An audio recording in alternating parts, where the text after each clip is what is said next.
Hello and welcome to another episode of Bipolar IQ with James Norton. This is all things bipolar with a little melodic edge. If you want to have some music, and there is something that you can add to the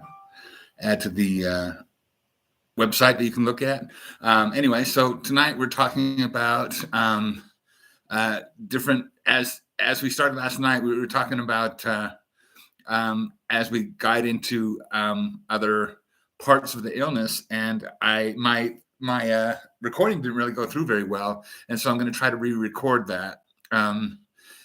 My thing last night was where when you start transitioning from a mania to a stable phase, or from a stable phase to a depression, or from a depression to a mania, there are different things that you go through, and those are some of the things I would like to talk about today. So, for example, you can have things like things will start to slow down for you, or things that generally would keep you interested and keep your interest and keep you focused, and things generally will slowly start not to any longer, and you'll be wondering why this happened, and you'll be wondering, why is this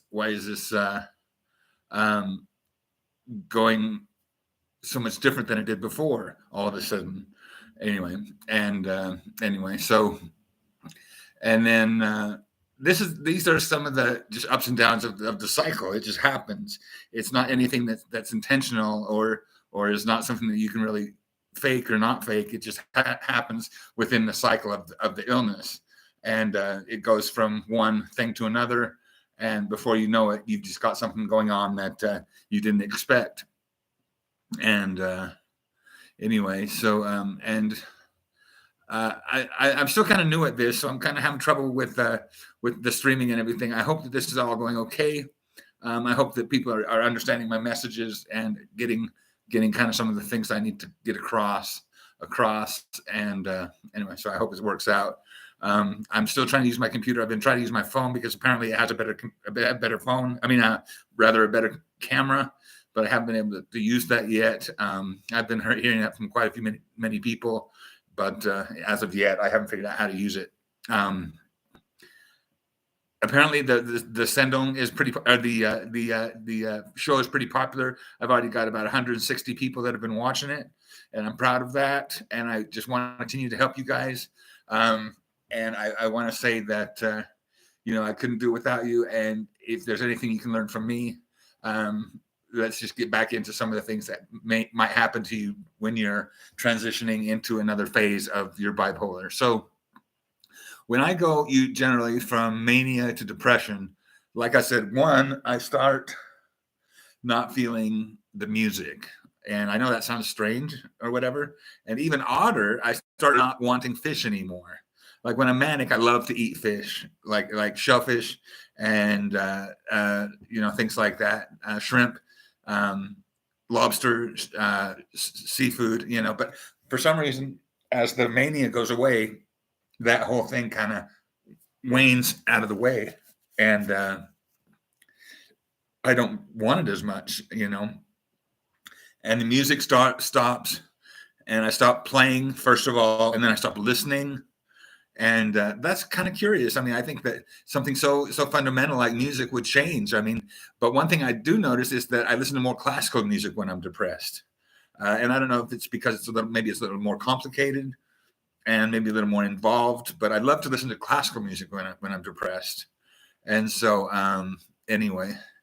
but as I'm trying to catch up on this and do these kind of things where I can get to where more and more of these make sense, and more of these programs are getting to where I can publish them and get them back out online. I want to try to do that. So tonight I'm going to keep my show short and see if I can just get it out there and back online.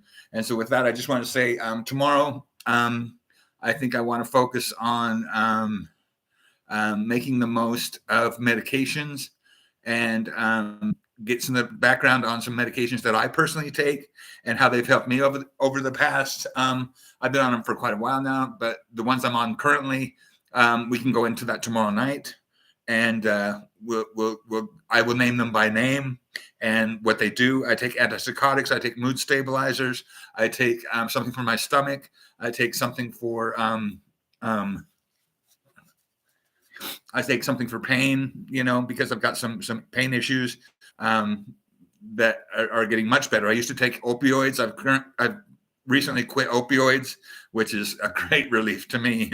So anyway, so with that, I just want to say, remember, this is Bipolar IQ with James Norton, and remember, you are loved.